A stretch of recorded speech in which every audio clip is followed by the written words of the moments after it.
Today we're going to today we're going to continue with the federal executive branch, federal executive power. Go through the cases and try and bring all this together in some sort of coherent way. All right.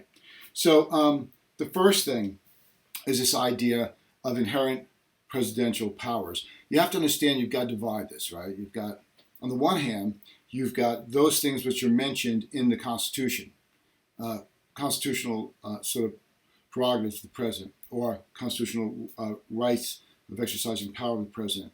Then you've got those things which aren't there, and there have been over the years many discussions about exactly, as with all things, what those particular provisions in Article 2 really refer to. Presidential power, unlike judicial power, where it was left open for Congress to sort of fill in the blanks.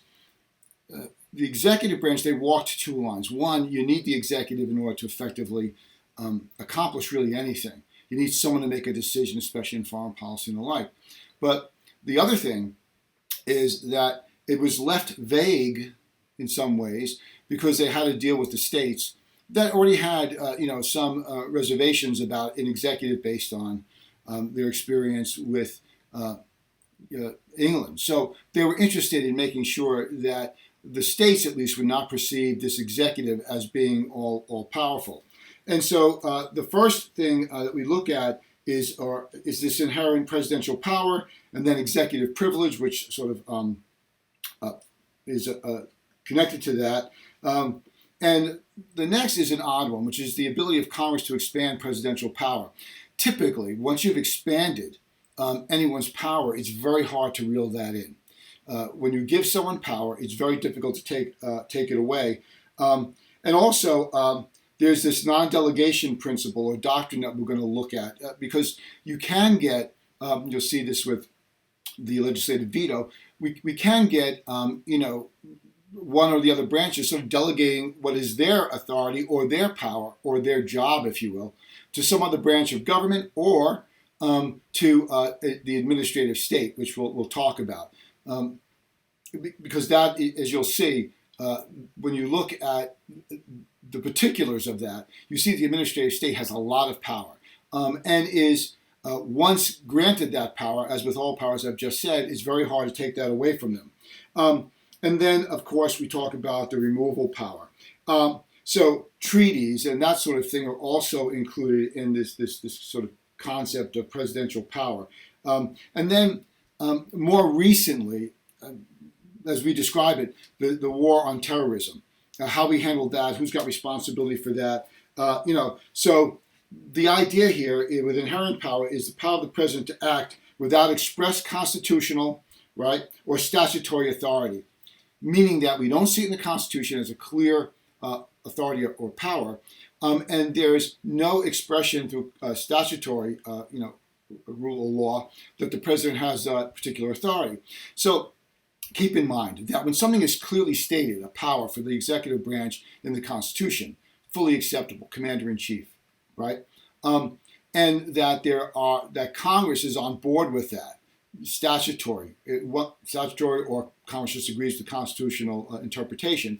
And if there's been any conflict, if the courts have decided that the president has that particular authority, that's where the president's power is at its peak. He's got constitutional support, he's got legislative support, he's got judicial support. So for presidents, that's a no-brainer. And also keep in mind that, again, with power, if presidents in the past have been granted that power, then the president of the United States in the moment will also argue that they have that power. So we also have to deal with what happens when we get something that falls in between the constitutional, something's not constitutional as a power, nor is there statutory authority for it. So that becomes problematic right from the get-go, right from the very beginning. Alexander Hamilton on one hand, which is very common, and Madison on the other, also very common, took a very different point of view about what specifically the founders meant when they wrote Article 1 and Article 2, when they stated the following. By the way, I'm on page 318 of your book, if you have the same book, so you can follow along with this. You know where to go back and look if you have some confusion. All right, so Alexander Hamilton argued that the difference in the wording of Articles 1 and 2 reveals the framers' intention to create inherent presidential powers. All right, these are powers that are not specifically expressed, right, but they are given based upon, the job but not by provision, but by extension. In other words, inherent powers are ones that are permanently attached to the office of the president. At least presidents would argue that. Okay, but there are a couple of interpretations going all the way back. So if you look at Article 1, right, goes back to legislative branch. Here's the verbiage. Quote, all legislative powers herein granted shall be vested in a Congress of the United States, period, end quote. Okay, all legislative powers.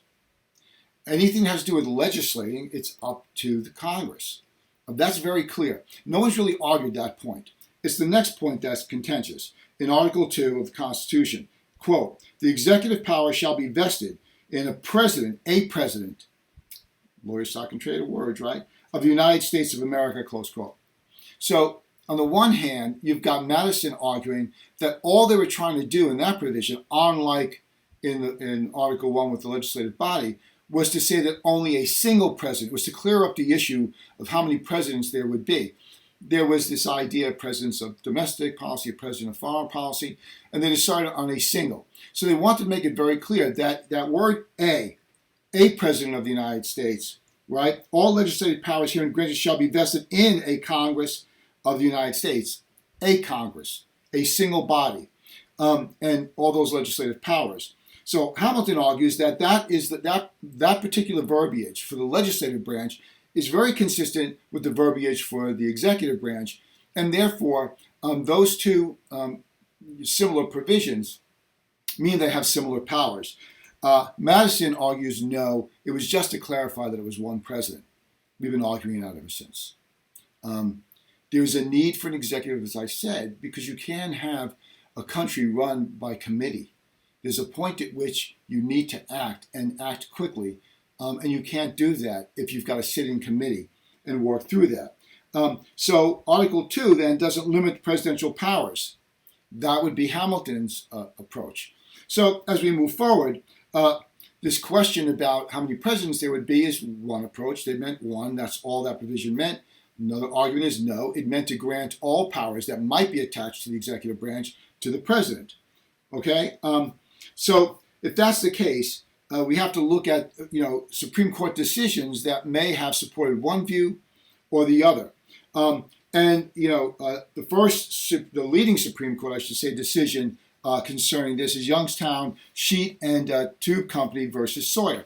Now, keep in mind, presidents also, by the nature, even if it weren't by design, but by the nature of that office, have more control over foreign policy than they do domestic policy.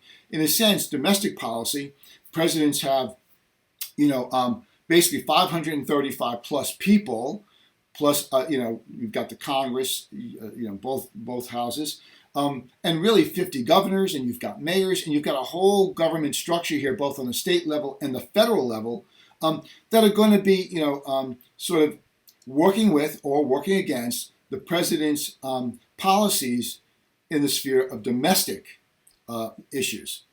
Foreign policy, the president has a lot more sway and is left alone to do that because of the nature of the executive branch and the need to speak for the nation, to speak with one voice. The provision that the president shall make treaties by and with the consent of the Senate, we've talked about last time, is because that treaty binds the entire nation, and so you want some input on that. That's at least how we can sort of look at it. So the first question is always, does the president's action affect domestic policy or foreign policy?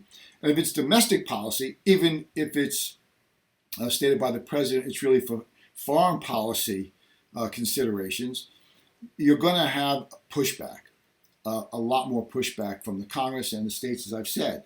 And so when presidents act in that way, without the support of Congress and without a clear mandate laid out, or authority laid out, I should say, in the Constitution, their power is at its weakest. They have to fight harder to be able to use that power in that particular situation. So in this first case, Youngstown Sheet and Tube Company, what we've got is, I'll give you the facts here. As a result, and I'm reading to you right off, you're going to get, by the way, all of these case briefs in a file called Federal, Executive Power and also Federal Judicial Power in a separate file. But for now, I just want you to sort of take in the information, and then so we can talk about it.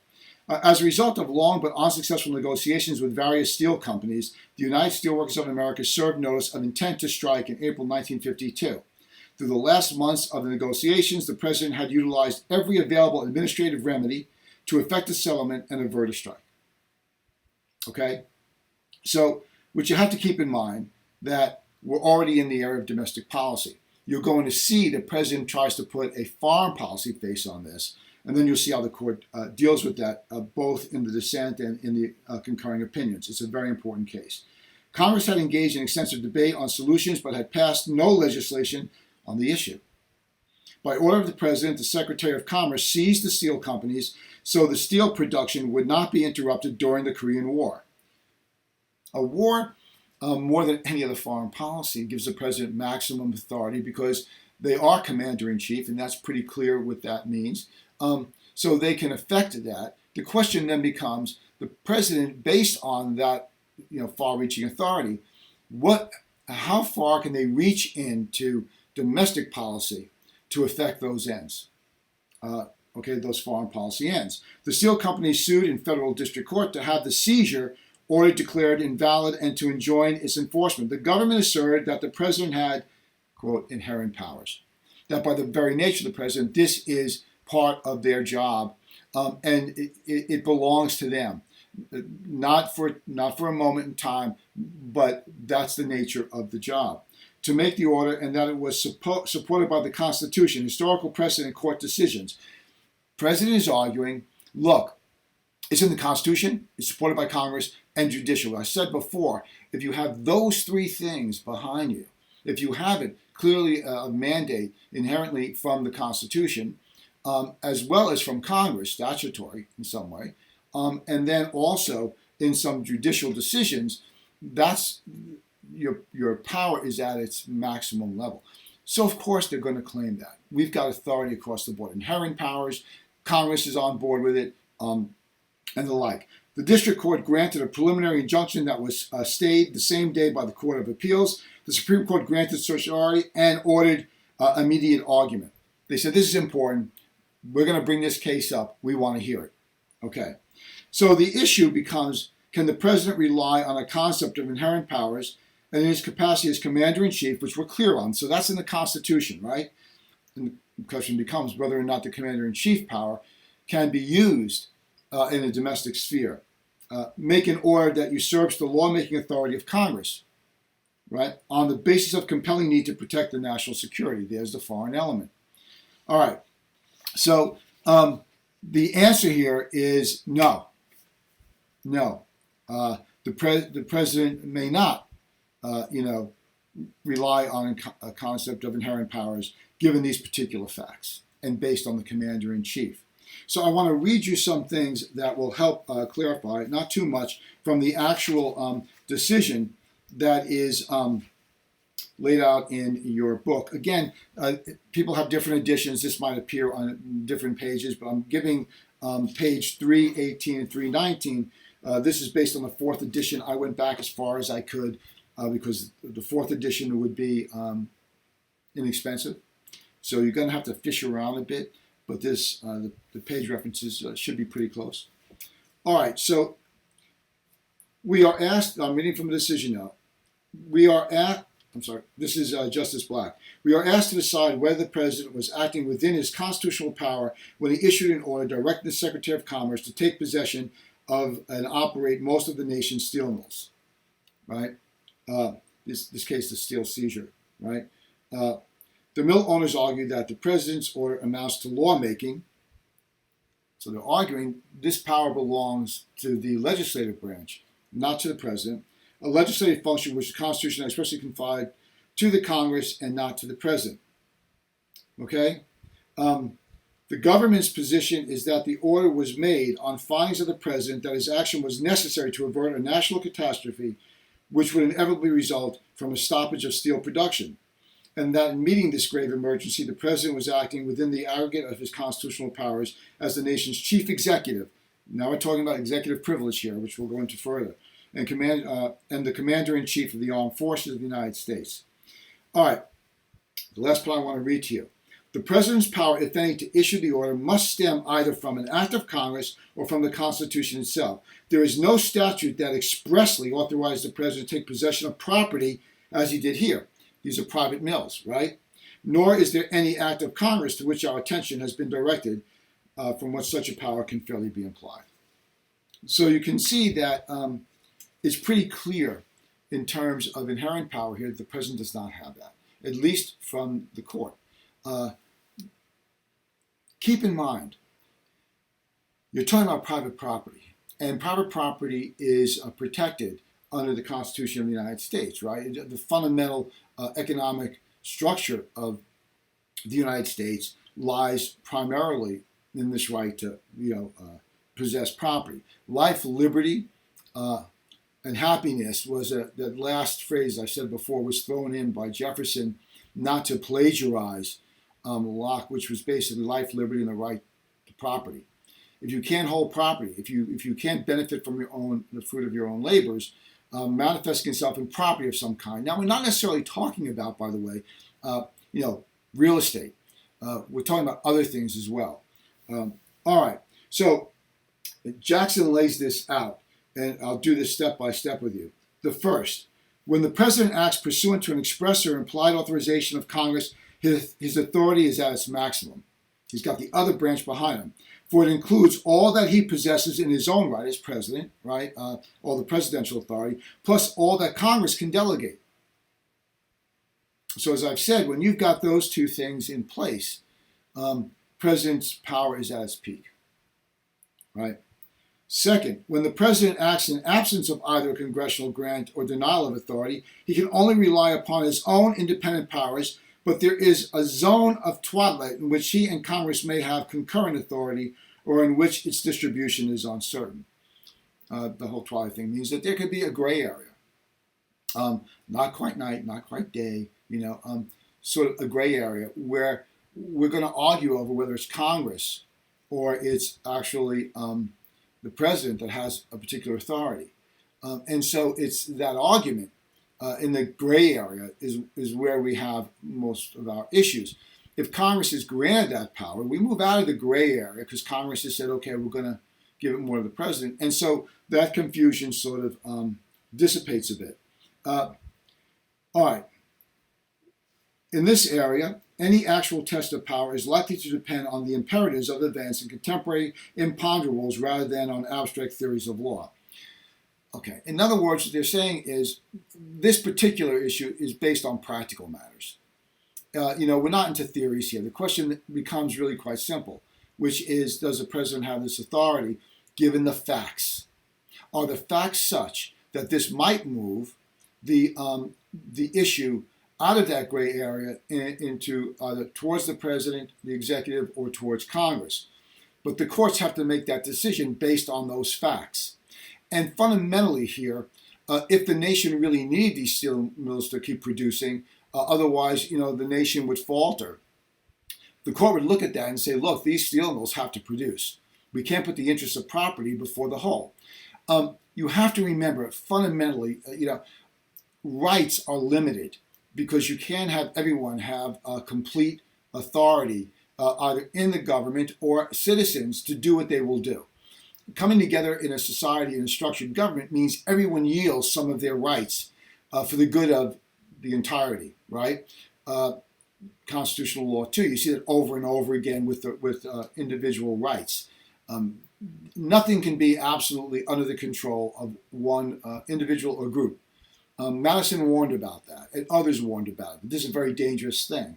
When we talk about the administrative state in a bit, we'll see that there is an aggregate of all these powers, legislative, executive, and judicial, given by Congress to these regulatory bodies, administrative bodies. And so, in a sense, what you really have here is you have the three branches yielding all this power and authority to these administrative bodies, which have grown tremendously. One thing we can be certain of is that administration everywhere grows. It doesn't shrink. You don't all of a sudden get rid of departments, and if you do, they tend to sort of come together in some other form. So keep that in mind. Okay, so the third thing is, when the president takes measures incompatible with the expressed or implied will of Congress, his power is at its lowest ebb. Now you've got the legislative branch in conflict with the executive branch, and at this point, that conflict means the president does not have support of the other governing branch, right? And so this issue becomes sort of an issue for the courts to decide. All right, so you get a couple of concurring opinions which you should look at, but there's a dissenting opinion here. And I want to read some of that. It appears on page 325 in your in this fourth edition. You get Vincent and Reed and Minton are dissenting. Here's the key. The President of the United States directed the Secretary of Commerce to take temporary possession of the nation's steel mills during the existing emergency because, quote, a work stoppage would immediately jeopardize and imperil our national defense and the defense of those joined with us in resisting aggression and would add to the continuing danger of our soldiers, sailors, and airmen engaged in combat in the field. All right, so here's what's important here. The dissenting opinion relies on a different interpretation of the facts, supporting the president more, and basically supporting the president because the president, as commander-in-chief, would have a better understanding of this. So we don't want to put the nation in peril or our allies by leaving this decision up to Congress, that the president is acting within their power to protect the United States. In passing upon the question of presidential powers in this case, we must first consider the context in which those powers were exercised. That's just what I've said, right? The facts. Why is the president doing this? And if the president is doing it under the commander-in-chief for the benefit of the nation, then Congress should yield. Congress should absolutely yield. All right. Those who suggest that this is a case involving extraordinary powers should be mindful that these are extraordinary times. All this is, and you'll see across the board, in order for there to be a dissenting opinion, there has to be an interpretation of the facts that is somewhat different, right? The particulars have to be different. You can't look at exactly the same facts and interpret them the same way, define the same way, and come up with a different opinion. Even in the concurring opinion, there might be some, although they agree with the majority, and they are part of that, they're looking at a particular thing that they might have defined differently, or a situation or fact that they might have defined differently, but they don't believe that the difference between the majority definition or view of that particular is so far afield from theirs, the concurring opinion, that it's worth not joining the majority. So keep in mind that the court is it's the art of judicial review. They're not dealing with a specific that is so certain, the facts are so certain that there's no other way to interpret it. The facts have to be interpreted in a way that answers the question before the court, the issue. And facts are not always interpreted in the same way. It's just the nature of things. And so unless it's clear, unless it's very clear, I'm not going to go through the Korean War here, but I want to talk about the scope of inherent powers and the issue of executive privilege. Executive privilege is directly related to the concept of inherent powers. It means the president has a right. So the issue of when the president may exercise inherent power arises in many contexts. The context, again, of the facts and the moment in time, which is part of those facts. And so the executive privilege that flows from this refers to the ability of the president to keep secret conversations with a memoranda or from advisors. In other words, you got to stop for a second and say, if there are powers inherent to the presidency, then they have a right to do and exercise those powers in a way that is consistent with the mandate of those inherent powers. In other words, inherent powers would imply that the president has control over certain facts or situations that the president believes necessary to keep from Congress and others in order to do their job effectively, that those powers grant them the right to do that. That the executive privilege means that the information exchange between the president and others within the executive branch and elsewhere is private. The president does not have to grant access to that. That they have to speak in confidence with those advisors and others. The argument is that advisors would not speak candidly if they knew what they said could somehow get into the public sphere. That candor would be lost for fear that the public would look at their advice and somehow evaluate in a way that diminishes that particular advisor. In the executive branch, a president wants to hear all sides, of the issue, and will ask, okay, what's the downside here? And we'll expect the advisors to give them all possible scenarios, and then talk about perhaps the likelihood of those things happening. That's key, because if you can't trust your advisors to give you the information you need as president to make an informed decision, because the advisors are fearful that their advice might, paint them in an unfavorable, color, they won't give that advice. And the president is not acting on full information. So the president needs to keep that private. That's a pretty difficult thing to argue against. That this privilege that the president has to speak with, his, advisors and others, world leaders and the like, is important for the president to actually do their job effectively. I think it would be very difficult to argue against that. It makes it not only is it rational, but it's clear to see the negative consequences that would flow from not allowing that and permitting that to actually occur.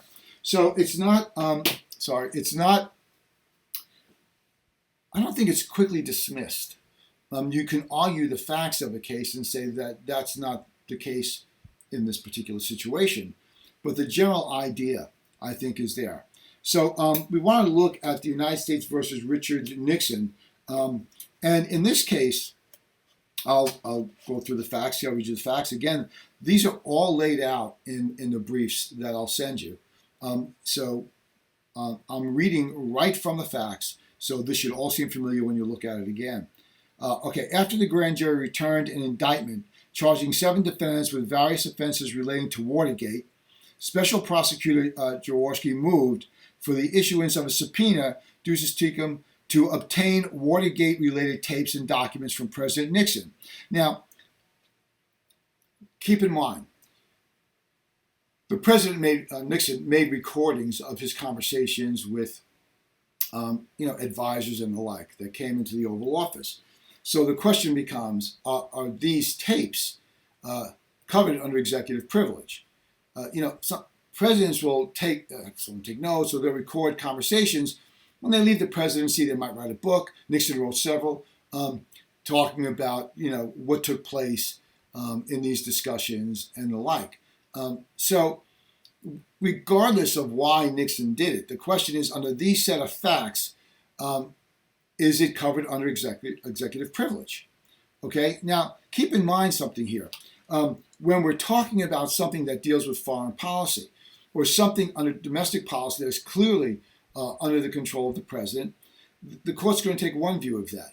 These tapes have a different, and it's a different time and a different president, have a different value, right? In other words, are they there really to sort of ensure that they be covered by privilege because what's discussed is so vital to the president executing his office? Or is it nothing more than, something that's recorded what the president is doing that might be a crime?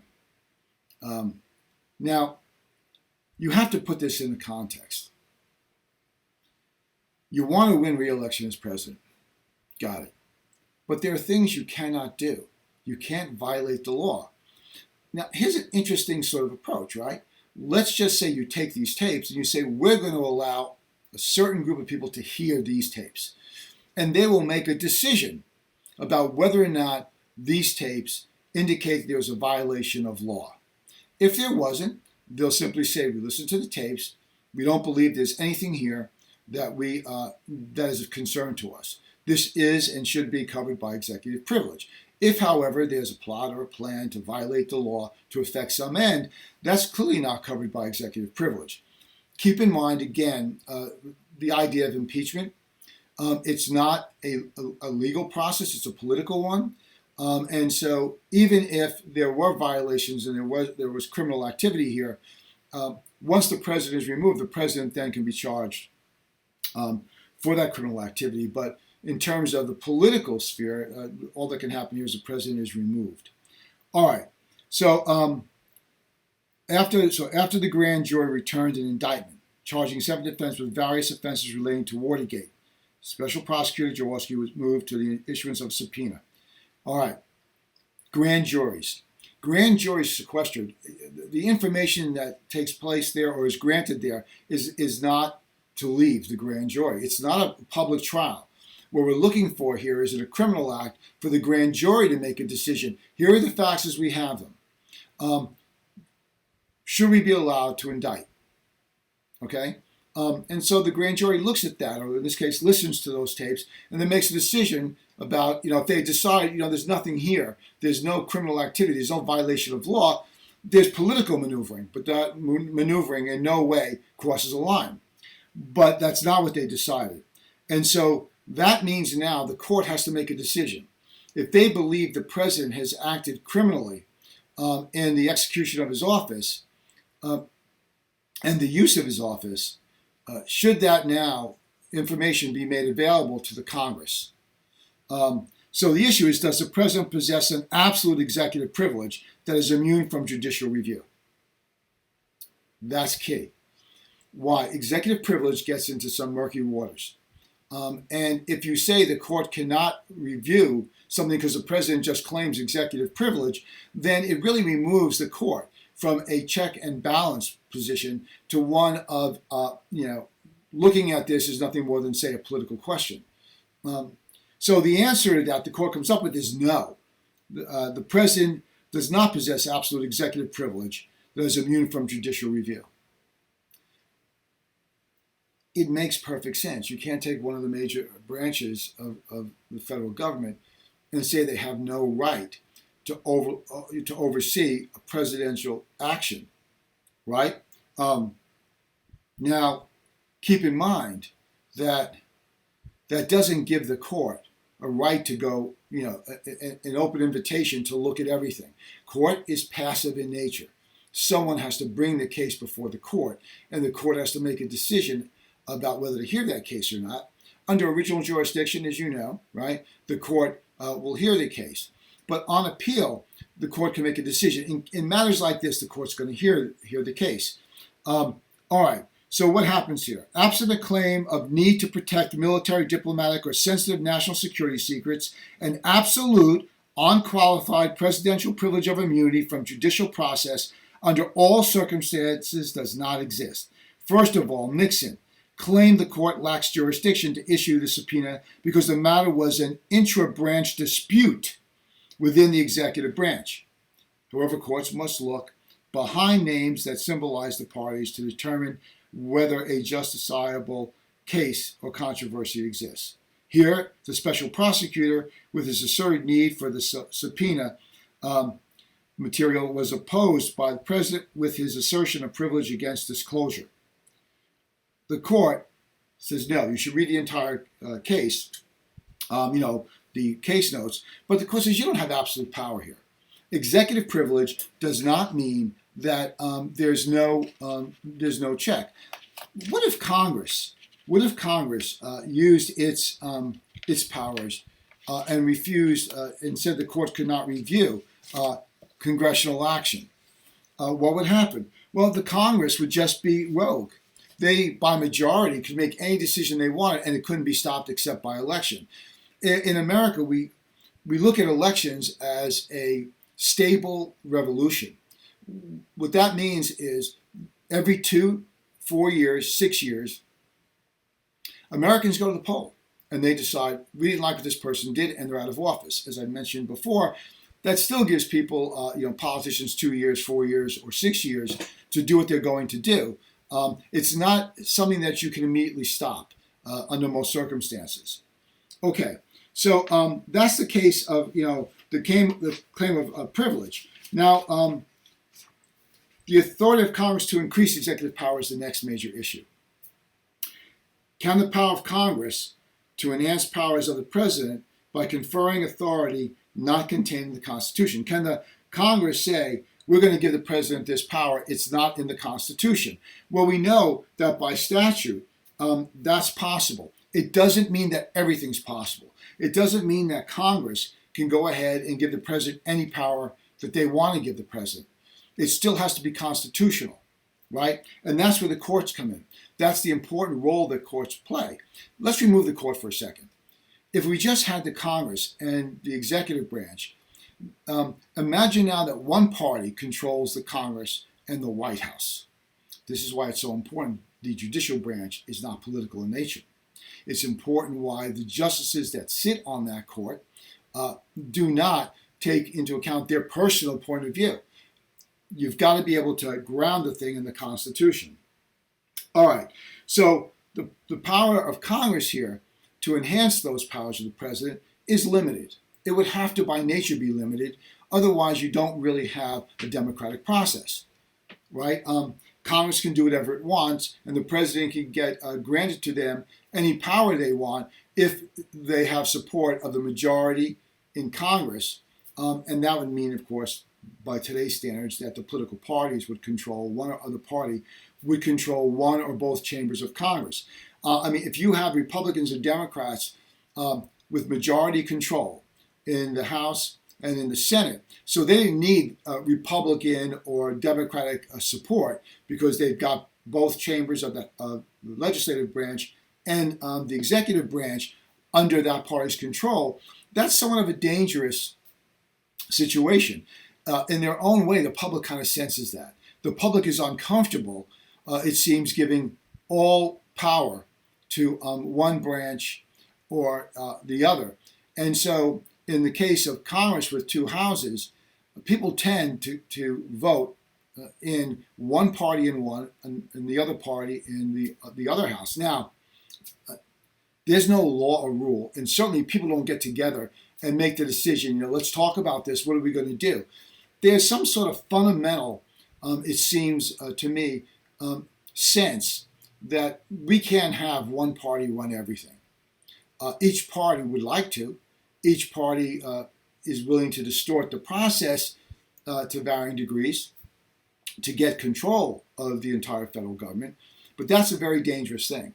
People that are Democrats or people that are Republicans, politicians especially, they want that. It gives them more power to do what they would like to do, which is very dangerous again for the country. So what we have built into the two chambers, Senate and the House, is a check, one on the other, and the 6 years given to the to the Senate as opposed to the 2 years to the House, the terms in office, allows the Senate to be a more deliberative body than the House.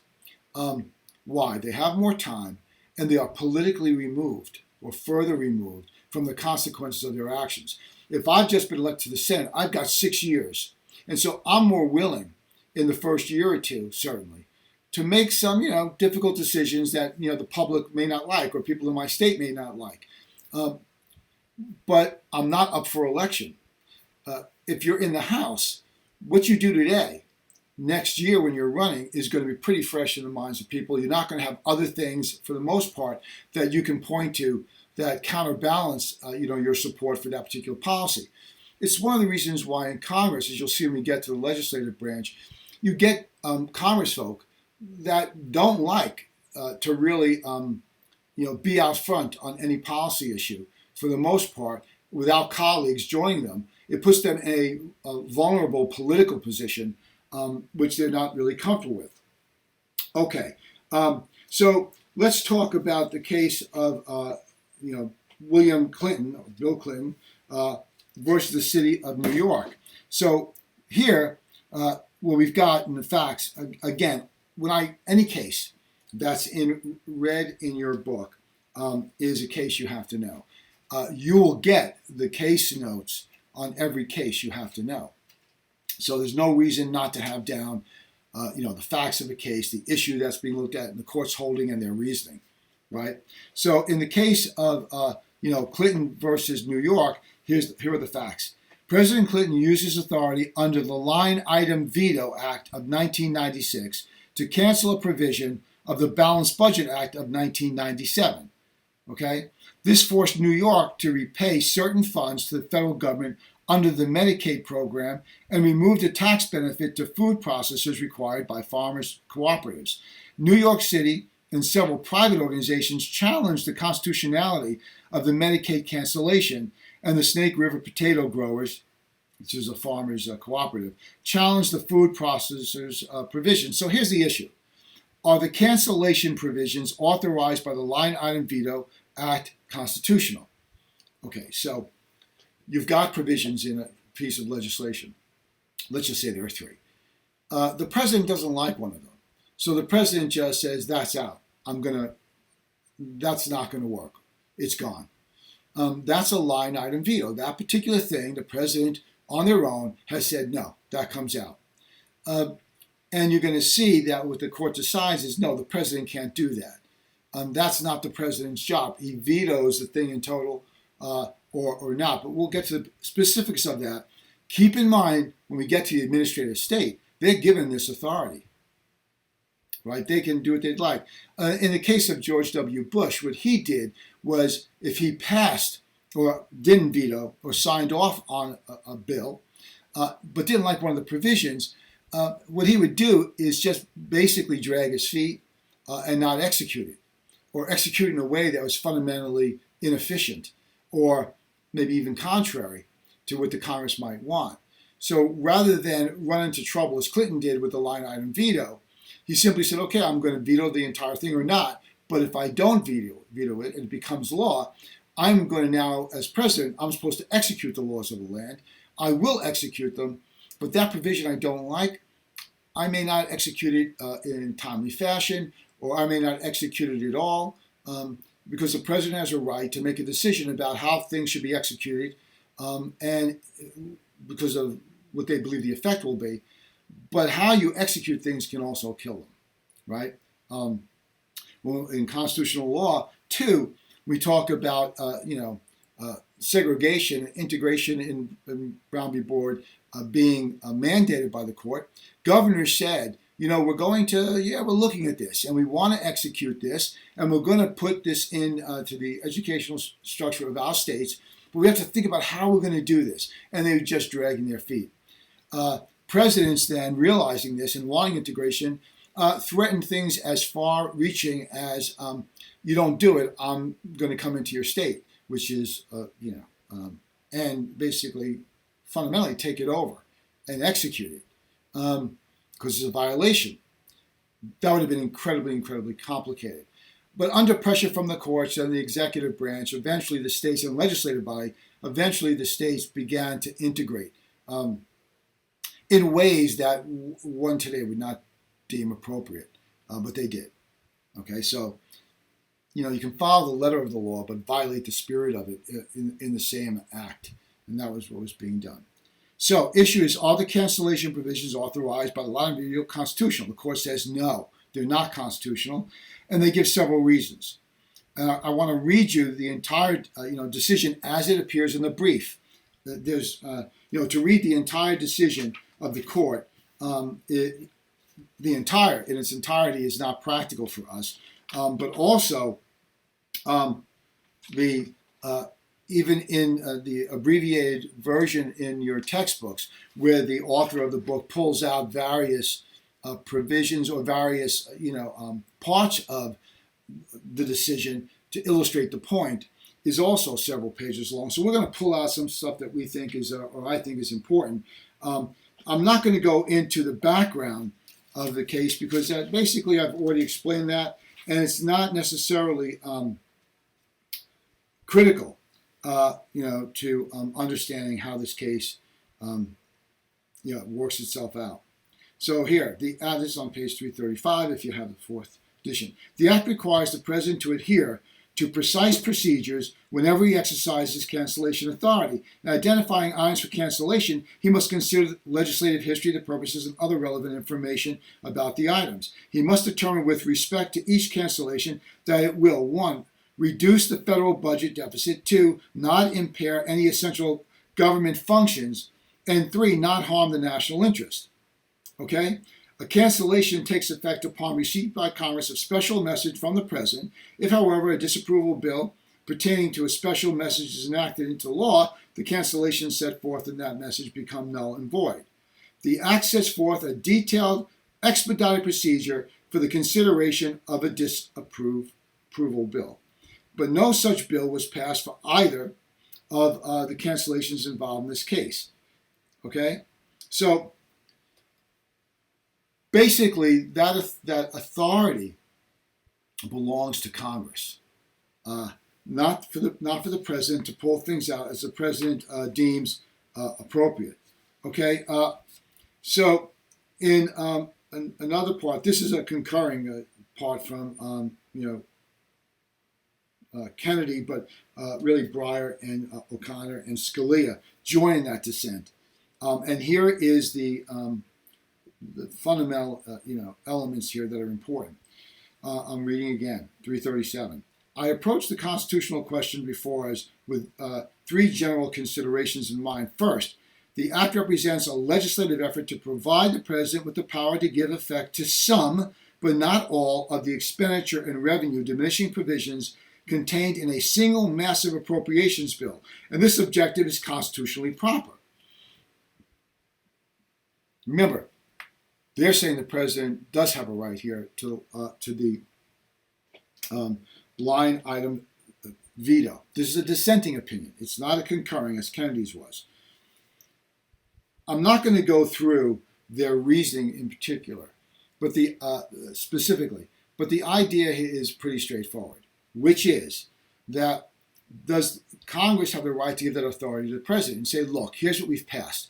You go through that, you go through it, and you make a decision about, what needs to be done here. It's an appropriations bill. You're sort of, this is an overstatement, you're going to clean it up for us. All right? Second, the case is in part requires us to focus upon the Constitution's generally phrased structural provisions that delegated all, now here's the key, quote, legislative, unquote, power to Congress and vest all, quote, executive, close quote, power to the President. The court, when applying these provisions, has interpreted them generously in terms of the institutional arrangements that they permit. Okay, so what's being said here? All legislative power should include the right to delegate part of those powers to some other branch or to some administrative structure of some sort, which we'll get into next. So they're looking at the word. And they're, all legislative and all executive power. Are those powers checked? It's our job in the legislative branch to do X, Y, or Z. But we think that this piece is best done by the President. So the President can move this bill around and do what he'd like with it, take this out and the like, because it will work better. That's the dissenting opinion, is that power to legislate includes the power to give the President the authority to look at the legislation and make a decision about what to do with it. Okay. Third, we need not here referee a dispute among the other 2 branches. Okay, it's a political question. If it's a political question, we can't go back. The court doesn't look at that, as you know. And as the majority points out, quote, when this court is asked to invalidate a statutory provision that has been approved by both houses of Congress and signed by the President, particularly an act of Congress that confronts a deeply vexing national problem, it should only do so for the most compelling constitutional reasons, close quote. They should be allowed to do it. They shouldn't do it willy-nilly, but they're allowed to do it. Okay? These three background circumstances mean that when one measures the literal words of the act against the Constitution's literal commands, the fact that the act may closely resemble a different, literally unconstitutional arrangement is beside the point. They're saying this is what it means. Just because it's open to another interpretation does not mean that it's okay. So the court believes, or the dissenting opinion believes, that the act violates the literal text of the Constitution. A simple syllogism captures its basic reasoning. Now they go and they give that, and I think it's important to kind of get your mind around what they're doing here, right? The syllogism, right? Premise, conclusion. Major premise, minor premise, and then conclusion. So the example they're giving, those in the dissenting opinion, is the major premise. The Constitution sets forth an exclusive method, right, for enacting, repealing, or amending laws. That's the major premise, that exists. If you disagree with that premise, the rest is not going to flow. But they're saying that would make sense, right? Then the minor premise is the act authorizes the president, right, to repeal, quote, or amend, close quote, laws in a different way, namely by announcing a cancellation of a portion of a previously enacted law.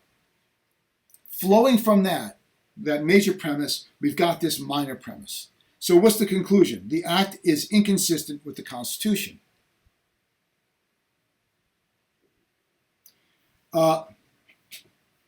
That's the syllogism that the dissenting opinion is putting in place to challenge the majority opinion, right? I find the syllogism unconvincing, however, because its minor premise is faulty.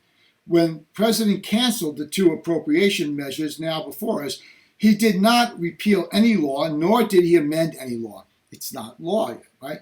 He simply followed the law, leaving the statute as they are literally written, intact. The law was, here it is, you can deal with these provisions so long as the fundamentals are in place. So what we see here is in the holding, in the issue, right, are the cancellation provisions authorized by line item veto constitutional? And the answer of the majority is no. And they say, one, any dollar amount of discretionary budget authority, right, the presidential power to cancel in whole three types of provisions that have already been signed into law. Any dollar amount of discretionary budget authority. 2, any item of new direct spending. 3, any limited tax benefit.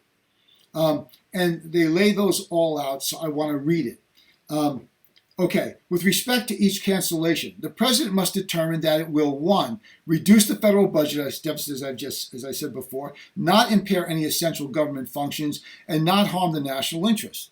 A cancellation takes effect upon receipt by Congress of the notification of the cancellation. However, a majority vote of both houses is sufficient to make the cancellation null and void, vetoing the bill, right? Although the Constitution expressly authorized the president to veto a bill under Article 1, Section 7, it is silent on the subject of unilateral presidential action that repeals or amends parts of the duly enacted statutes as authorized under the line item veto. In other words, the president vetoes the whole thing or nothing. He can't pull out of it pieces he doesn't like. That's the legislative. The legislative body comes up with the policy and says to the president, this is the policy that we think should be used to address this particular issue. The president then looks at that and says, well, I agree, and the bill is signed into law. Or says, I disagree. Now, if he disagrees, he has to veto it. But if he disagrees with just one piece of it, then what happens? Right? Is that permissible? And the answer is, according to this decision, no. You can't do that. Now, keep something in mind. When a president vetoes a bill, he sends it back, constitutional imperatives, he sends it back with what his objections are. He doesn't just send it back and say, I'm vetoing it. Lays out why the president has problems with that, approving that bill. This gives Congress a second bite at the apple. They can say, we don't buy into those objections and we're just going to simply override them, right? 2/3 and it's law. Or we're going to alter the legislation to address the president's issues in such a way the president now may find those issues that were there when he first reviewed the bill, no longer in play, and say, okay, the bill's fine with me.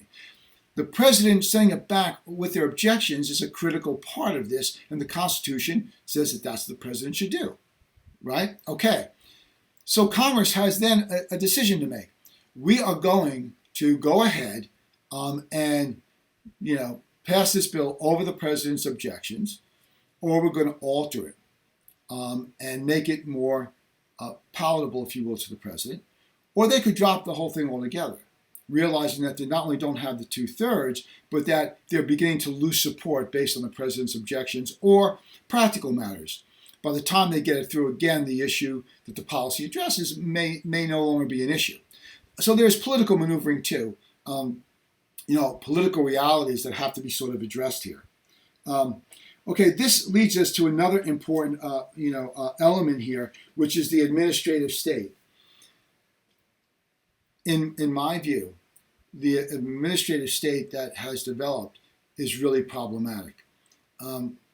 Because, as I said, before, they have vested in them, in an area of policy, the right to write rules, which is policy or legislation, the right then to execute those rules, which is really the authority of the president. Remember, these are federal regulatory bodies that are put in place by Congress.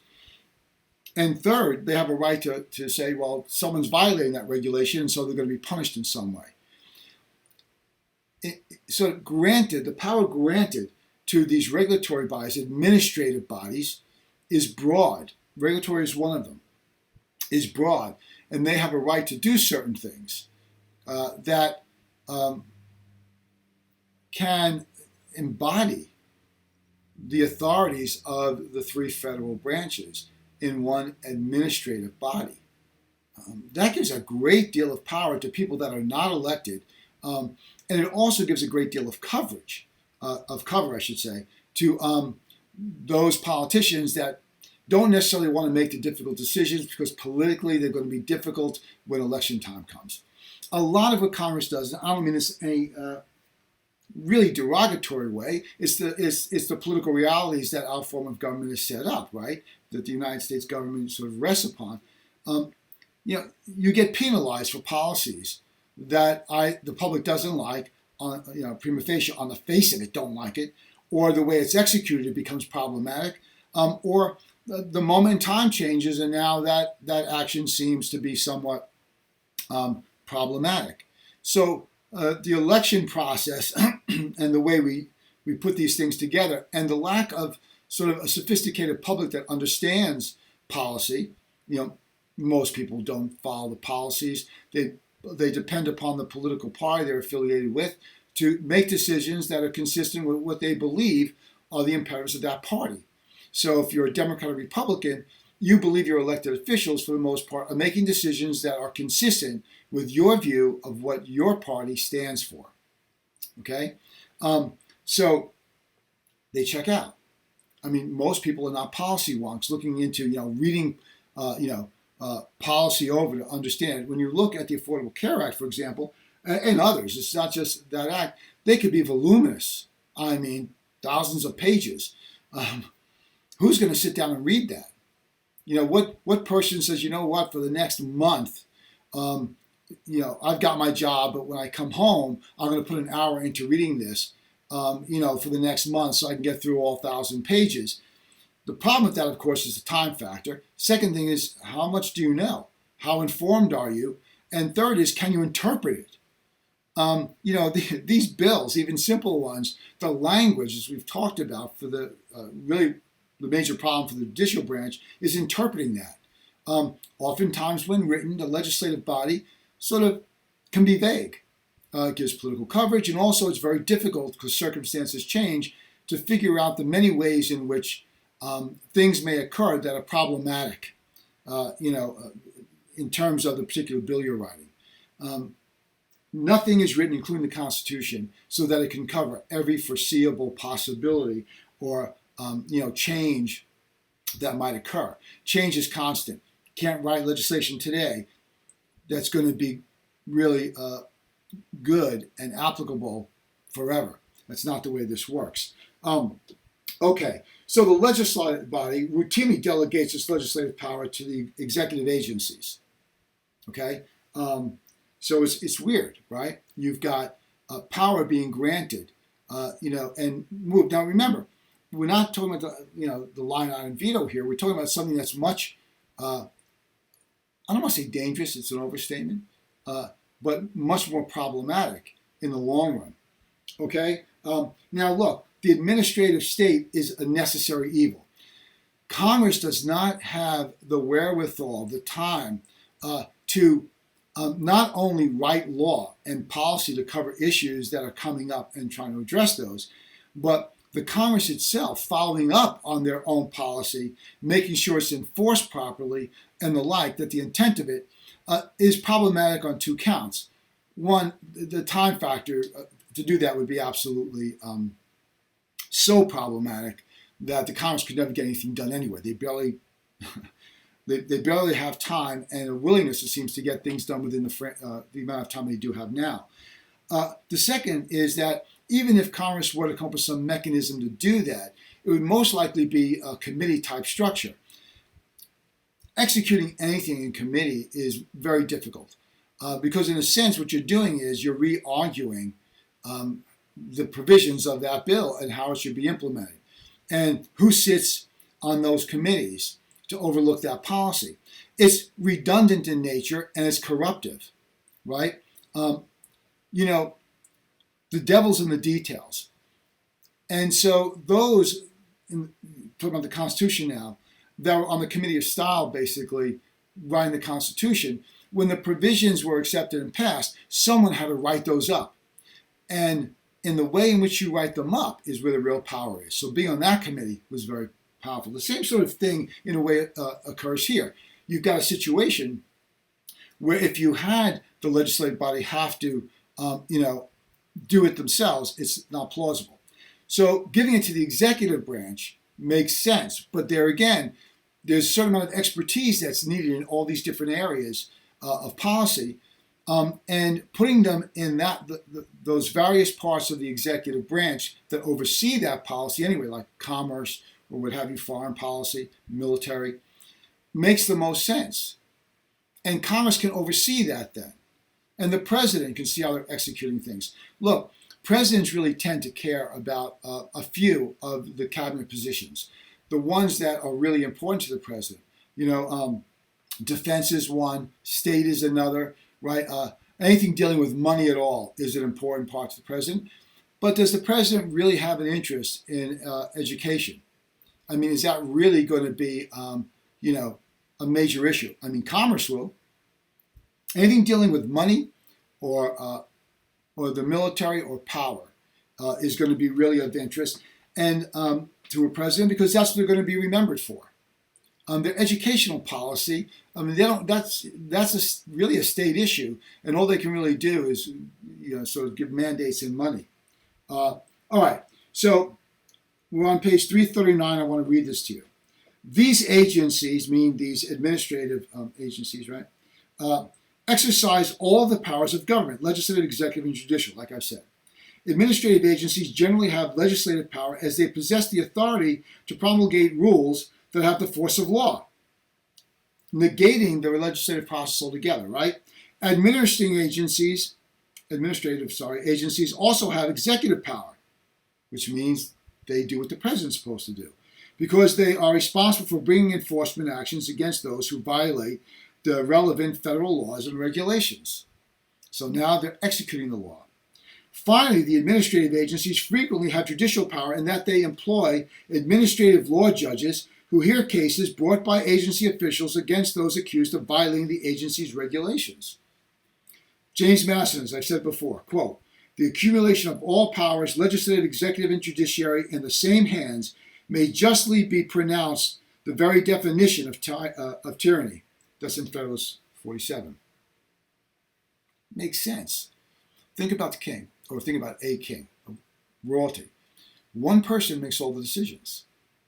And there could be inconsistencies in those decisions, and you can't alter them. So this, of course, becomes a problem. All right, subsection 1 right, which we're at here, the non-delegation doctrine and its demise. The non-delegation doctrine, obviously you can't delegate. That's what we're talking about here. The principle that Congress cannot delegate legislative power, right, is the beginning of its demise. That's why the case is so important. One possible check on administrative agencies is the legislative veto. Okay, now, we don't like what this agency did. They made the decision to do it, and now we're saying you can't do it, right? So the Supreme Court declared this tool unconstitutional. Then they examined other checks and administrative agencies and so on. So the court says you can't do it. So when we talk about the non-delegation doctrine, we're saying the court says you can't delegate certain things, or to yourself or to others. All right. So this brings us to the next case, which illustrates this point. The Schechter Poultry Corporation versus the United States. And here the facts are, again, you're going to get this brief, but you should pay attention to it now, and you should put it in the context of what we just discussed. Okay, so the fact summary. The National Industrial Recovery Act delegated to the President the power to regulate various industries by redelegating to business groups and boards of the various industries authority to create codes. That's the key, create codes, not execute the policy. If a president is executing, it's fine. It's like, okay, well, I've got to execute what Congress wrote here, so this is probably a good way to do that, right? But here, creating code is problematic of conduct for the industries. However, the statute itself did not prescribe standards to guide the creation of those codes. In other words, it doesn't say, here are the codes and here's how you should execute it, right? How those codes should be accomplished, or should be written, or how they should approach problems, or any of that. Schechter Poultry Corp was indicted for violating one of these codes that regulated the poultry industry in New York, the city. The code was challenged as having been created by an unconstitutional delegation of legislative power to this administrative body. So is the issue. Can Congress delegate its legislative power to the president? Because remember, we're talking about presidential agencies. So really, it's given the president through these agencies the power. And the answer is no, right? Congress cannot delegate to the president legislative power to make whatever laws he thinks are necessary to achieve a certain end. Writing law through his administrative bodies is what Congress does. He doesn't get to write the law, or his administrative bodies don't get to write the laws. Congress does. The executive branch takes that and says, here's how we're going to execute it. The key is that the president's discretion must not be unfettered. Each branch has its limitations. Here, with minor exceptions, the proponents of a code have virtually unfettered discretion as to the rules they pass. And the president likewise may approve or disapprove the codes as he sees fit. Congress is saying, here's a problem, solve it, write some rules, and the president will see if the president likes those rules. The problem is supposed to be fixed through policy made in the legislative branch, not in the administrative side of the executive branch, subject to presidential approval, right? The statute provides no standards or guidelines for creating codes. Instead, it just authorizes the creation of codes, think laws, to create such standards. Because the president's discretion is unfettered by congressional standards, do whatever you want, Mr. President, the code-making authority is an unconstitutional delegation of the legislative power. So let's be clear on this. It's one thing for Congress to say, here's the rule. Statutorily, this is what we're saying, this is the goal, and this is what needs to be done. And here's, the issue, the problem, and this is how you're going to resolve it. President takes that. If the president passes it, doesn't veto it, signs off on it, the president then says, okay, this is what they told us to do. Now, how's the best way to do that? And then they execute it. What they're doing here is just saying there's a problem. Let these executive agencies solve it through writing their own code or their own rules, and let the president check on it. What the court is saying is, no. The executive branch and their minions do not get to write the rules and make decisions about those rules, right? How they're going to be executed. You have to give them, the legislative body has to give them the solution, the policy solution. And the president then has to figure out how to execute, in a way that is consistent with the instructions in the policy, the policy goals, prescriptions. They have to figure out how to do that. You can't have the president solving policy, domestic policy, especially, right, through nothing more than his branch writing the code, which is writing the rules, writing the law. Executive branch does not write the law. It executes the law. Policy problems come up. Congress addresses those problems through writing policy, which they then present to the president, the presentment clause, right? Present to the president, who then looks at it and says, I've got a problem with this provision or that, rejects it, vetoes it, sends it back to Congress to consider their objections. Here, they're saying to the president, there's a problem. Go figure it out. Figure out what rules you have to write and then execute them in whatever way you see fit, pulling out parts, leaving others in. And so what the court is saying is something very, very simple. That's not the job of the executive branch. You cannot delegate your authority to another branch of government. And that's just what's happening here. Okay, we're going to end the lecture here and pick it up at this point. In the next lecture, when we deal with Panama Refining Company as another example of this sort of delegation to the administrative state. The administrative state is no small thing. We're going to then move in after that to somewhat foreign policy. And there again, you have to separate the difference between foreign and domestic policy, keeping in mind where presidents have the most influence, where they have the most power. That'll be the next lecture. This is a second lecture in Constitutional Law 1. The executive branch. The approach here is we're going to go through the Constitution, read and expand on Article 2, especially focusing on the 12th and 25th Amendment. And then we're going to get into greater detail about it and structure that. And then we're going to go to the casebook and move through that in a very methodical way with cases and that sort of thing. But this lecture will focus on the Constitution and then giving the Article 2 and then giving an overview of presidential power, executive power. So Article 2 about the executive branch, Section 1. The executive power shall be vested in the President of the United States of America.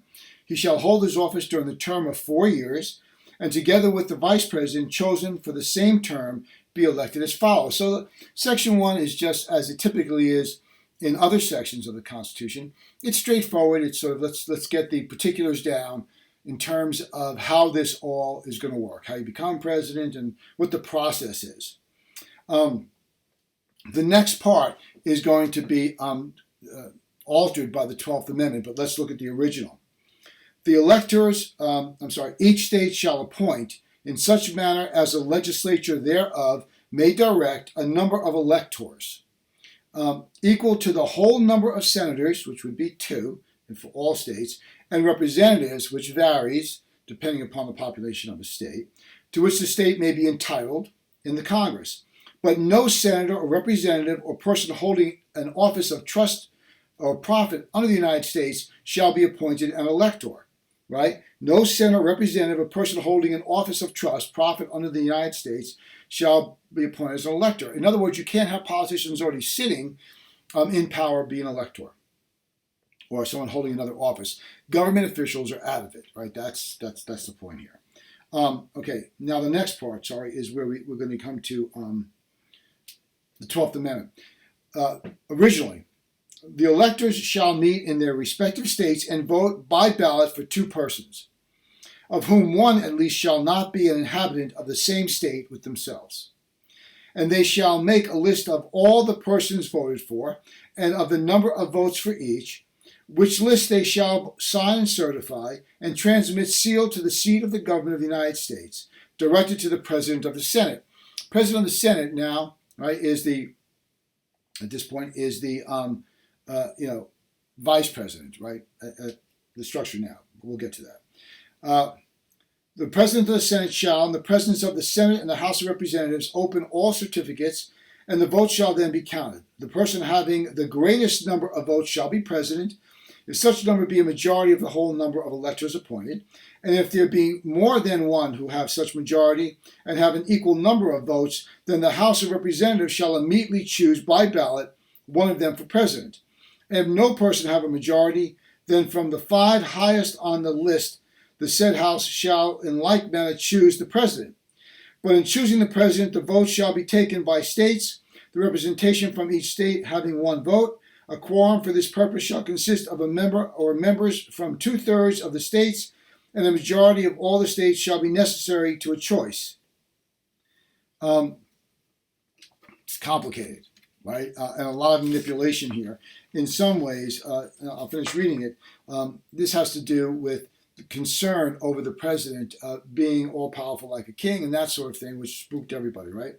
So in every case, after the choice of the president, the person having the greatest number of votes of electors shall be the vice president. But if there should remain 2 or more who have equal votes, the Senate shall choose from them by ballot the vice president. There's a lot of manipulation, a lot of verbiage about how we're going to elect the president and then the vice president. There are functional things here that don't make much sense. You have to assume that people running for the presidency, there's an adversarial position between them, right? So having the person with the second greatest number of votes, if you will, be vice president means there's already a tension between the two. In fact, we see that right off the bat with Madison, second president. There's a conflict. The vice president really wants nothing to do with the president, and so drags his feet, and it becomes problematic. There's lots of problems with this part of the first article about electing the president. The 12th Amendment is going to adjust and deal with a lot of that and make it a lot simpler. I want to point out that still, to this moment in time, the one branch of government that we do not elect directly is the executive branch. We do not elect the president directly. We do the House, which was the first, right from the get-go, to have popular, voting in the electorate. And then the Senate fell eventually, where that's also direct. But to this day, it's not direct. The voting for the President of the United States is not something that is done directly. It goes through the Electoral College. Now, there are any number of political reasons why the Electoral College still stands. Some political scientists and constitutionalists support the idea of an Electoral College as giving a greater voice to the minority, numeric minority. And others say it's a sort of manipulation of the system. Now, in the interest of full disclosure, I do not support the Electoral College. I think that the Electoral College, even if we say the upside is, and I'm not so sure it is, that it gives a greater voice to smaller, states and the like, is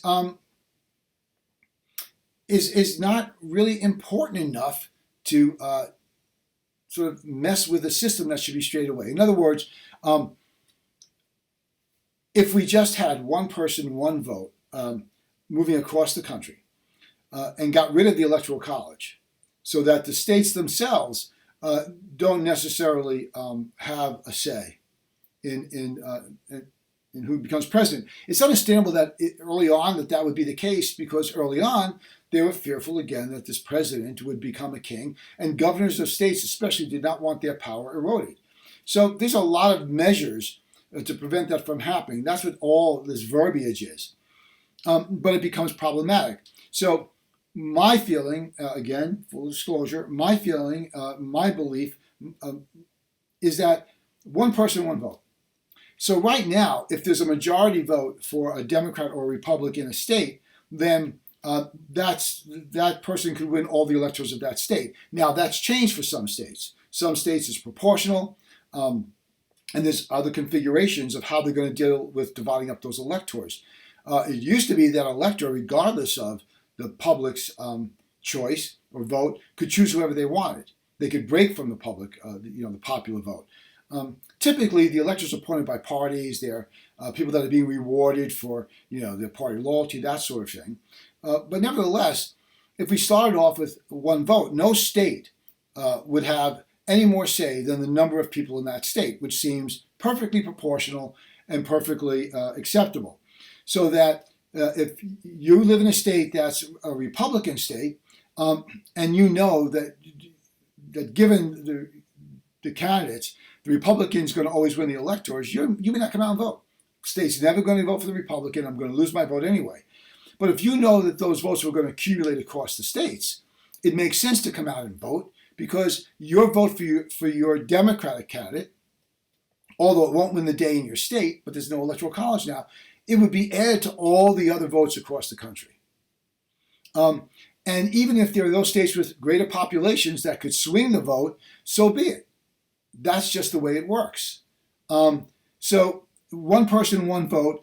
Now, there's another reason why there are several why there's a desire to keep the Electoral College in play. You can figure out which states are going to be clearly in the Republican camp or the Democratic camp. And you, if you're a Democrat or Republican, could spend less time in those states trying to garner those votes, because they're going to give them to you anyway. So what really happens is a bastardization here. Those few states, right, that are toss-ups, right, are states that those candidates are really going to go to a lot more and try and take those swing states and move them into their column, vote for them. So you give an inordinate amount of power to those states that are neither red or blue, but are sort of on the line, purple. They're sort of in between. Why should they have that much power?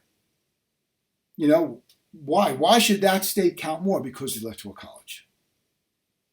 Now, some would argue, well, the party that's most popular then would always win. So what? That's the way it is. If that party has managed to garner a lot of support, then that party deserves to win the presidency, if that's how people are going to vote. So I've not heard, to my liking anyway, a coherent argument, and coherent's kind of strong, but an argument for keeping the Electoral College in place. I don't support it. I think it's an aberration. I think that we need to vote for the president directly. And we shouldn't concern ourselves with making it easier for politicians to go to fewer states and spend more money there. It also helps, by the way, keep third parties out. Third parties, almost impossible to win an election, because you can't, you're fighting the Democrats and Republicans who control states getting on the ballot, your third party. And even if you do, like Ross Perot did, it takes a lot of money, and you're you're not going to win. And so, if anything, you could be a spoiler. You could take enough votes from one of the other two candidates that they don't win, in which case you've got a manipulation of the system once again. So I can see no value to Electoral College. Not if you want open and fair and consistent elections. It should be up to individuals to vote for who they want to vote for, and then that vote should be counted with everybody else's. It may, people say that California has so many people that they could swing every election. Well, it may be that that's true, but how many people in California right now don't vote, say for the Republicans, because it's the Democratic state, that would come out and vote if they stood a chance of having their guy win? In other words, you can have a lot of Republicans in California not voting because it's not going to matter. Now, as the votes accumulate across the state with no electoral college, then what you've got a lot of people that say, well, wait a minute, this is going to be close, and I'm going to come out and vote in California. So California doesn't so much swing each election, but it brings out more of the vote. And we don't know how those people would vote, because I don't think we can really measure that under the electoral system.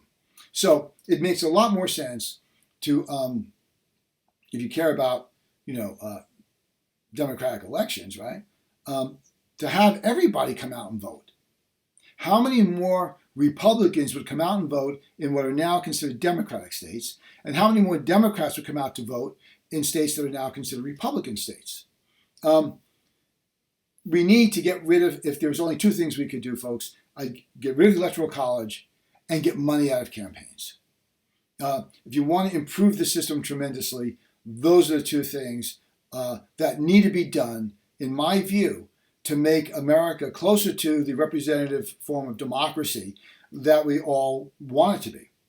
So this rather long, bit of setting up structural stuff is not really workable. So the 12th Amendment does the following. Now, I'm not saying the 12th Amendment is necessarily neat and the like, but it is nevertheless it's nevertheless there. Okay, the electors shall meet in their respective states and vote by ballot for president and vice president, one of whom at least shall not be an inhabitant of the same state with themselves. Okay, they shall name their ballots.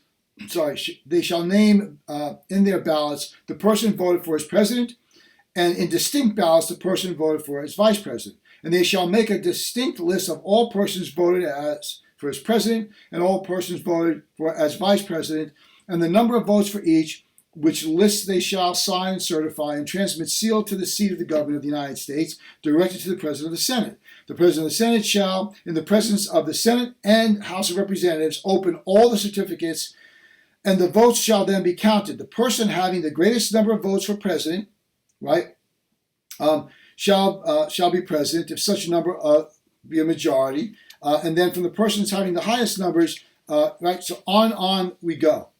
All right. There's a change here.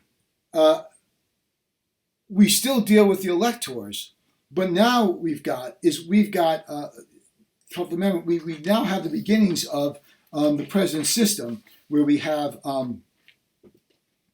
our candidate presidents and vice presidents sort of working in tandem with each other. In terms of parties and the like, we've got consistency between the two candidates. So you should read the 12th Amendment a little bit more closely and see what it does to the actual structure of how we set things up, or how they've been set up, more or less. Okay, so we're going to move forward here. So Article 2, that's Section 1, a bit messy. All right. Okay, the Congress may determine the time of choosing the electors and the day on which they shall give their votes, which day shall be the same throughout the United States. Why'd they do that? Because they want an answer to who the president is. We don't want states reporting at different times. The election's over. Get the votes in. We want to know who the president's going to be. The design is such that it's supposed to minimize manipulation. States holding back on their electors, that sort of thing. There still have been corruptions in the system, on both sides, Democrats and Republicans. Power is going to lend itself to these sorts of manipulations. No person except a natural-born citizen or a citizen of the United States at the time of the adoption of this Constitution, because many of the founders that would like to run for president were not born here. They weren't natural-born citizens. So the exception here is that those that are citizens at the signing here, even though not born here, right, could run for president, shall be eligible to the office of the president. Neither shall any person be eligible to that office who shall not have attained the age of 35 years and been 14 years a resident of the United States. Okay, two things here. One, once this Constitution is signed, you have to have already been a citizen, even though you weren't born here. From that point forward, you're going to have to be born here. All right. The other provision here is that you have to be 35. And I would like to point out that 35 years of age back then, people were more accomplished. They had done more with their lives in terms of life experience and so on. If you look at the age of Hamilton and others during the time of writing the Constitution, they're young. By today's standards, they're very young. To this day, 35 is still considered very young, right? Nevertheless, that's the standard. It's never changed. It's 35. And 14 years a resident is because you can have someone that's born here, right? And then goes and lives somewhere else. So they're born, they're a citizen because they're born here, right? Minutes old, they're put on a plane and they're scurried across the ocean to some other country, where they live until they're 35. And then they come back and they say, hey, I'm a natural born citizen. I've kept my citizenship. I'm 35. I'm running for president. The problem and the concern there really was you haven't been here. You really don't know what's going on with the country. You really don't seem to have a commitment to the country. You've not been here. So if you're 35, you've gone after like the first day you were born, and you're gone for 35 years, and you come back, you're not going to be able to really run until you're, 49? That's the basic math, right? Okay, so that's why the residency requirement in tandem with the birth requirement. All right. In case of the removal of the president from office or of his death, resignation, or inability to discharge the powers and duties of said office, the same shall devolve on the vice president. The vice president now becomes president. And the Congress may by law provide for the case of removal, death, resignation, or inability, both of the president and the vice president, declaring what officer shall then act as president. And such officer shall act accordingly until the disability be removed or a president shall be elected. So in the case, there's a line of succession, right? Okay. In the case the president dies, vice president takes over. Now they've left it up in this provision, which the 25th is going to address. Okay, so suppose the president and the vice president die. Now what? Well, we got to figure out who would then fill that office. Suppose the third person also dies. Then who would fill the presidency after that? There's no provision for vice president, right? So that gets dealt with in a bit. The 25th Amendment states the following. It addresses this.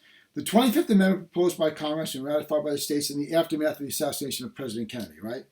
The Watergate scandal also, comes into play here. But the 25th Amendment says in Section 1, in case of the removal of president from office or of his death or resignation, the vice president shall become president. Clear. Restated, right, from the actual article in Section 1 of the Constitution. All right. Section 2. Whenever there is a vacancy in the office of the vice president, the president shall nominate a vice president who shall take office upon confirmation by a majority vote of both houses of Congress. They don't tell us how long before the president has to do that. Some don't do it. I mean, they just wait and they wait and they wait. So there's no constitutional requirement that they have to appoint someone by a certain date. Okay? All right. Section 3. Whenever the president transmit to the president pro tempore of the Senate, that's the vice president. The vice president sits as the president of the Senate and gets to cast a vote only when there's a tie. So vice presidents don't really show up unless there's an important vote and they may be the tiebreaker. And then they show up as president, they get to cast their vote. And this has happened a number of times where the vice president has cast the deciding vote. All right. Whenever the president transmits to the president pro tempore of the Senate and the Speaker of the House of Representatives his written declaration that he is unable to discharge the powers and duties of his office, and until he transmits to them a written declaration to the contrary, saying he's now able to do it, such powers and duties shall be discharged by the vice president as acting president. When Ronald Reagan was shot, he was actually in a lot worse shape than they let on. But George Bush, the first, he didn't take over the mantle of the presidency, at least not outwardly. Didn't go into the Oval Office, said, he's going to be fine, the president's fine, I'm just taking care of, I'm just kind of keeping the paperwork moving, more or less.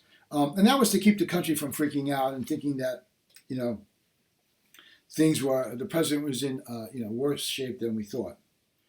Okay, so basically, the vice president just steps in. Now, here's where we get some interesting things begin to happen. Whenever the vice president and a majority of either principal officers of the executive departments or of such other bodies Congress may, by law, provide, transmits to the president pro tempore of the Senate and the Speaker of the House of Representatives their written declaration that the president is unable to discharge the powers and duties of his office, the vice president shall immediately assume the powers and duties of the office as acting president. There was talk with if you may recall, with Donald Trump that his cabinet was going to invoke the 25th Amendment. Basically, whenever the vice president and a majority of either the principal officers of the executive departments, which is the president's councils, right, or of such other body as Congress may law provide, they say, hey, the president really, can't effectively govern anymore. Okay, so you need a majority of the president's cabinet, and they can begin that process of invoking this amendment, which means they can then have the president removed and the vice president comes in. That's a dangerous bit of business. President's cabinet coming together and saying the person is not capable, and usually it's not about physical stuff, right? Not capable of really executing the office. It puts some very dangerous things in place. Thereafter, when the President transmits to the President pro tempore of the Senate and the Speaker of the House of Representatives his written declaration that no inability exists, he shall resume the powers and duties of his office unless the Vice President or majority of either the principal offices of the executive departments, which are the cabinet, or of such other bodies Congress may by law provide, transmit within 4 days to the President pro tempore of the Senate and the Speaker of the House of Representatives their written declaration that the President is unable to discharge the powers and duties of his office. The President writes and says, I can do it. These guys within 4 days of that say, no, we can't. Right? All right. If the Congress, within 21 days after receipt of the latter written declaration, or if Congress is not in session within 21 days after Congress is required to assemble, determines by 2/3 vote of both houses that the President is unable to discharge the powers and duties of his office, the Vice President shall continue to discharge the same as acting President. Otherwise, the President shall resume the powers and duties of his office. It's important to keep in mind that there is a line of succession to the President. If the President and the Vice President both are gone for whatever reason, the Speaker of the House would then become President of the United States until the next election. So presently, you'd have to think about who the Speaker of the House is, and if it's the in party, the party that's in control of the White House, that's somewhat different. But if it's going to be the out party, the party that doesn't control the White House, as is the case right now with Donald Trump, you've got the House is under the control of the Democrats, and the White House, obviously Trump's Republicans, under the control of Republicans. So that means that the President and the Vice President were no longer able to execute the office of the presidency, for whatever reason. That means you'd have Nancy Pelosi today, who's the Speaker of the House, step forward. All right. The President shall, at stated times, receive for his services a compensation, get paid, which shall neither be increased nor diminished during the period for which he shall have been elected, and he shall not receive within that period any other emolument from the United States, or any of them, meaning any individual state. No double dipping. President gets paid and can't have money coming in from elsewhere.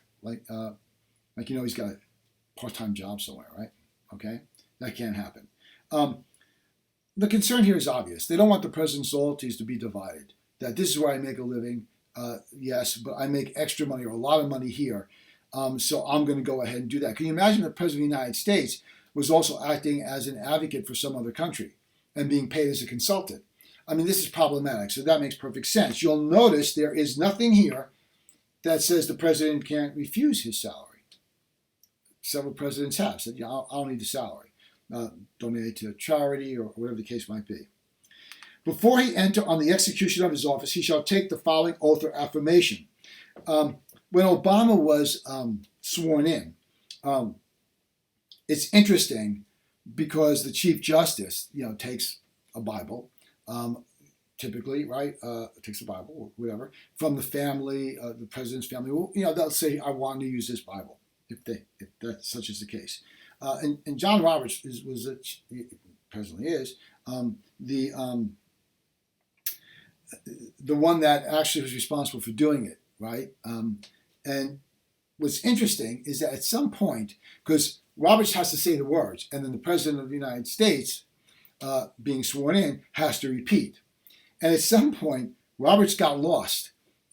He forgot the next line or stumbled on it. So the Chief Justice is stumbling on this very short statement.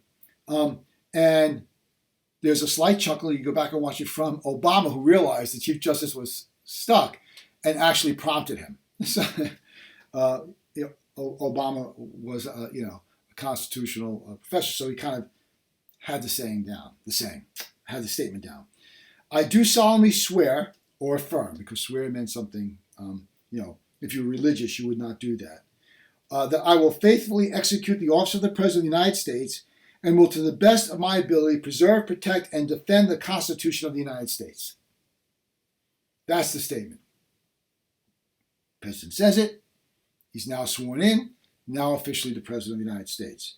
The President, Section 2, the President shall be Commander-in-Chief of the Army and Navy of the United States. So now we're talking about actual responsibilities, and they're going to lay them out here now. The President shall be Commander-in-Chief of the Army and Navy of the United States and of the militia of the several states when called into actual service of the United States.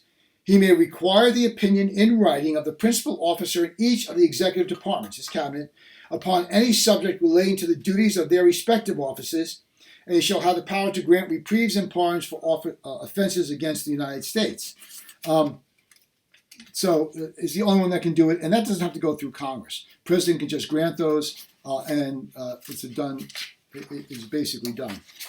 Except in cases of impeachment, the President can't exonerate himself, okay, or others. So basically, what Gerald Ford did, keeping in mind that Richard Nixon, who left office, was not impeached, and that again is a two-part process, not a legal process, but has legal terminology to it.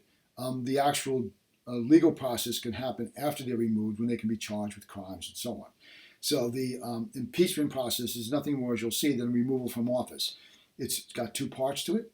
The first part is that the House of Representatives brings up articles of impeachment. It's like an indictment. They lay out all the charges against the president. They then vote on it. If that vote succeeds, then they send over from the House managers with the impeachment to make the case before the Senate, which acts and sits like a jury, and has the power at that point to remove the president if they think that the president, in fact, has done something that violates their oath of office, or has done something criminal. In the case of Richard Nixon, he was never impeached, but Ford pardoned him. Ford was vice president. President left, resigned. Ford became president, and then pardoned Richard Nixon, so there wouldn't be any further trials of Nixon in civil court, criminal court, or anywhere else. People were upset about that, but Ford had his eye on the nation moving forward. And this was not a good thing to see a president, hauled up before the courts. Again, full disclosure, I think that it might have been. It certainly, today, it almost seems impossible to take someone who was president or in a high position and take them to task on something they've done, and maybe even remove them from office or what have you. Happens with judges in lower courts, but we don't like to overturn elections by removing people. All right. He shall have power, the president, by and with the advice and consent of the Senate, to make treaties provided 2/3 of the senators present concur. Now, here you go. He shall have the power, right, by and with the advice and consent of the Senate, to make treaties. This provision is clear, but there's nothing here about who gets to break a treaty, who gets to dissolve it. Presidents make the argument that if the founders wanted the Senate to take part in ending a treaty, they would have said it. They said they take a part in making it. Why wouldn't they have said you're also going to take a part in breaking it? So presidents make that argument. I think it's a very sound argument. Senate makes this argument. Well, if you look at the language, and they want advice and consent, so we've granted consent to it, which means we must be involved in the breaking of it or the ending of a treaty. Presidents argue no, and the court has said this is a political question. We can't really help you with this. You've got to decide how this works. Now the court could interject themselves, but not a good idea.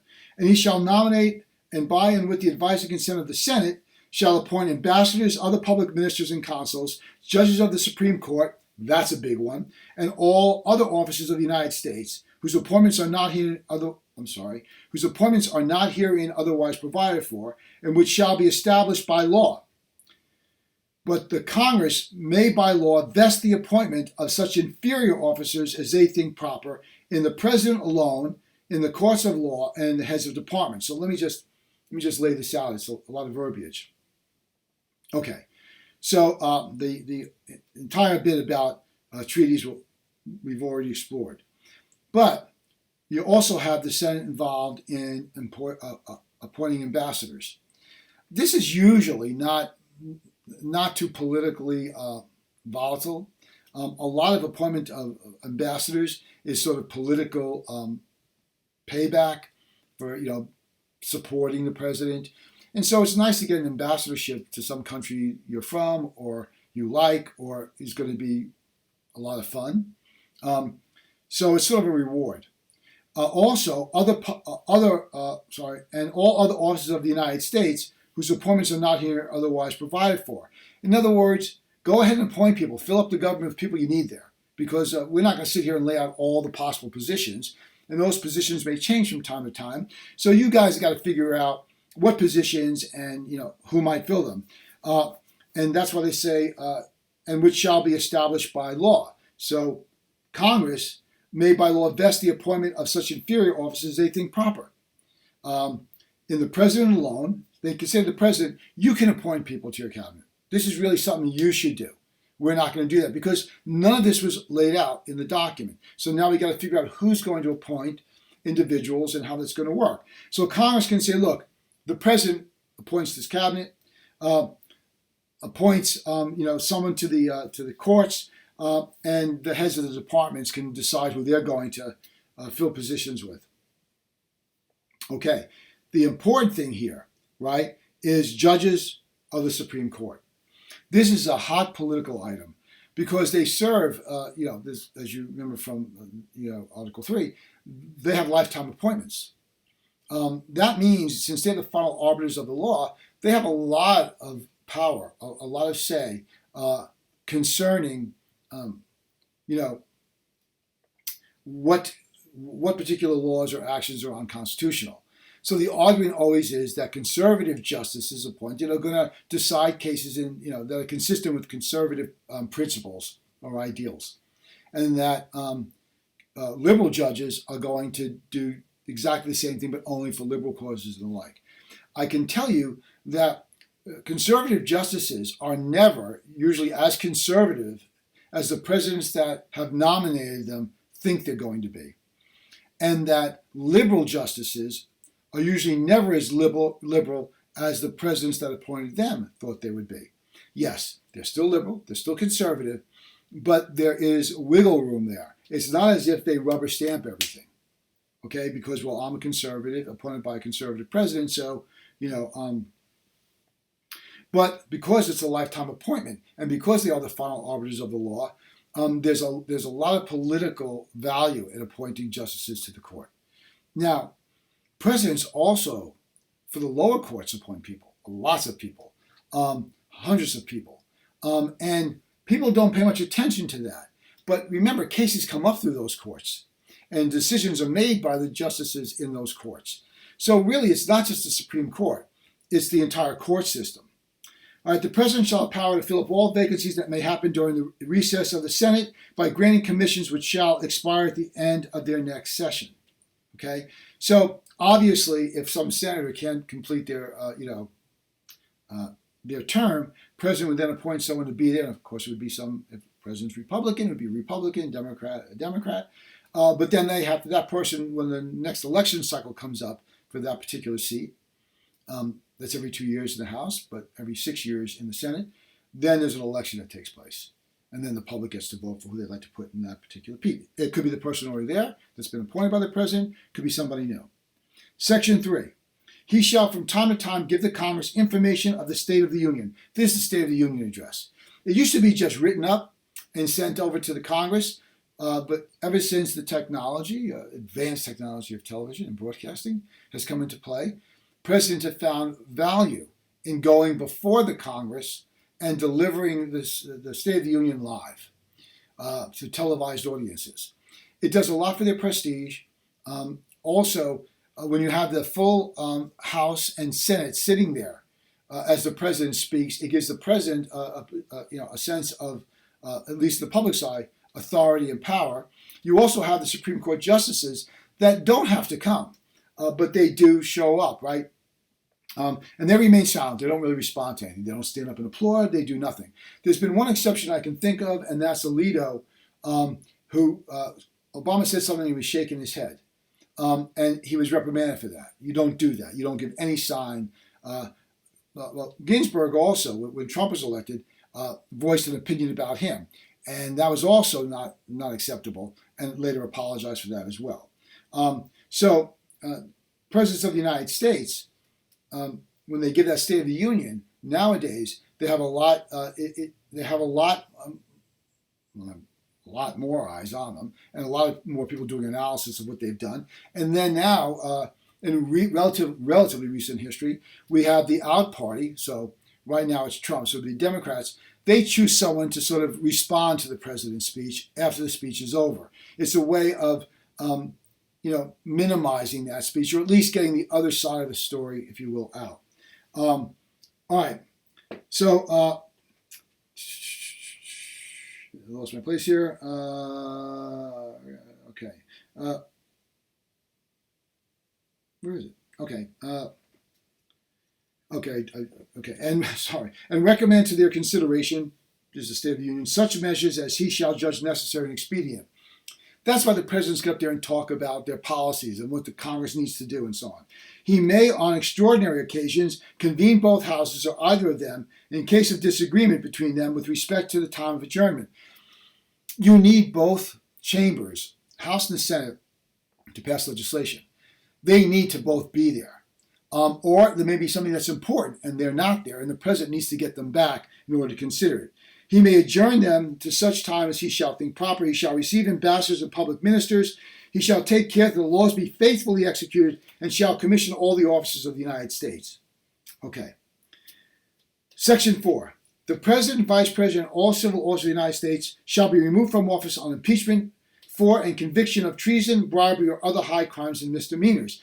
Now, there's a bit of a contention here, right, about other high crimes and misdemeanors. Conviction of treason and bribery. So other high crimes is considered something on the level of treason or bribery, or maybe it's not. The argument is what constitutes a high crime. If you read the language of it, one would I think reasonably interpret it as, since the word "or" is there, other high crimes, that treason and bribery are high crimes, and there could be others that are consistent with those. And so if we're going to say we're going to impeach a president not for treason and not for bribery, there better be something on the same level as treason and bribery.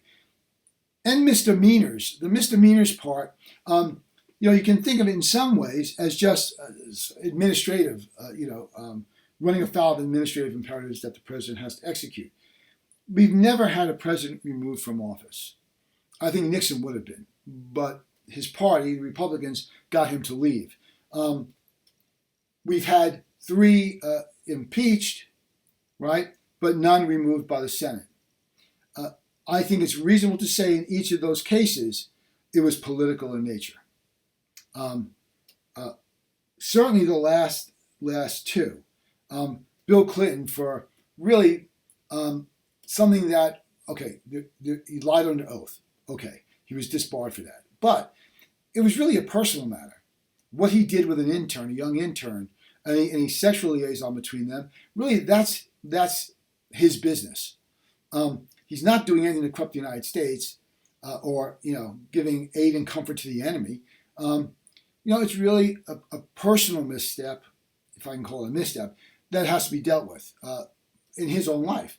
And most people saw it that way. In the case of Trump, we had a lot of stuff going on here, but none of it bore fruit. Nothing that you could get to the Senate, at least the Senate felt was impeachable enough to remove him from office. And if you go back and look at that with, I think, a reasonably nonpartisan eye, if you're going to remove a president, you really don't want to do it because of some sexual liaison, and you don't want to do it unless you have enough evidence that can be verified beyond a reasonable doubt to remove the president. And I think you can make a very strong argument that wasn't present in the case of Trump. A lot of people don't like to hear that. They think, but I think if you look at the evidence, you would have to say it would have to be more verifiable than what it was.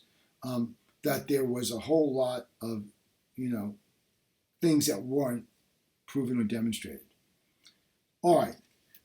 So you should read that. You should read this the second article, Article 2, and you should work your way through that. It's important to get a sense of what the founders wanted. Now, what I'm going to do in the next lecture is pick up and go a little bit more in depth on the executive power so we can really explore that in more of its detail. The Constitution lays out the bare bones, gives us some terms that need to be defined and over time have been to some measure. What we want to do next is kind of go dig down a little bit and look at each of these powers and sort of how we define them, important cases that helped us get our minds around them.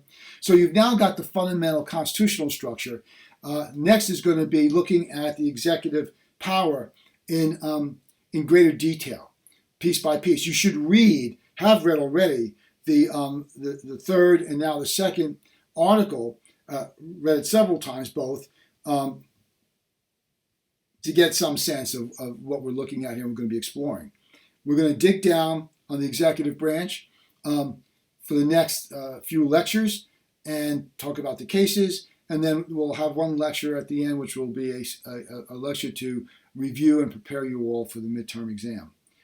Okay, this is the end of the second lecture in Con Law 1, and the next lecture we're going to be digging down will probably come in a week.